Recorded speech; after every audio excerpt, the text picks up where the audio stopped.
एक बार एक प्रतापी राजा शिकार खेलने जंगल गया। प्यास लगने पर वो एक झरने के पास रुका। वहां उसने देखा कि एक बड़ी सुनहरी चींटी एक मरे हुए कीड़े को खींच कर ले जाने की कोशिश कर रही है, लेकिन बार बार वो कीड़ा पानी में गिर जाता। राजा बड़े ध्यान से ये सब देख रहा था। अचानक से एक चील आसमान से झपट्टा मारती हुई आई और उस चींटी को उठाकर ले गई।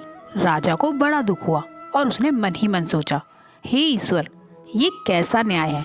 वो नन्ही चींटी इतनी मेहनत कर रही थी और आपने उसे चील कर निवाला बना दिया।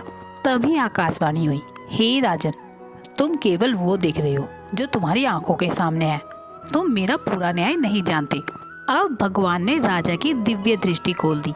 राजा ने देखा कि एक दूर एक झोपड़ी में एक अंधा बूढ़ा बैठा था, जो कि कई दिनों से भूखा था।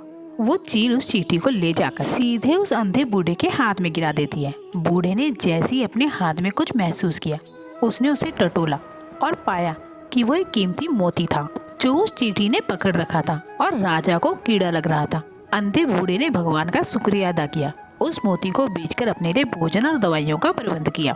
राजा को समझ आया कि ईश्वर का न्याय और उनकी योजना हमारी सोच से बहुत ही ज्यादा परे होती है। जिसे हम अंत समझते हैं, वो ईश्वर की किसी और बड़ी योजना की शुरुआत हो सकती है।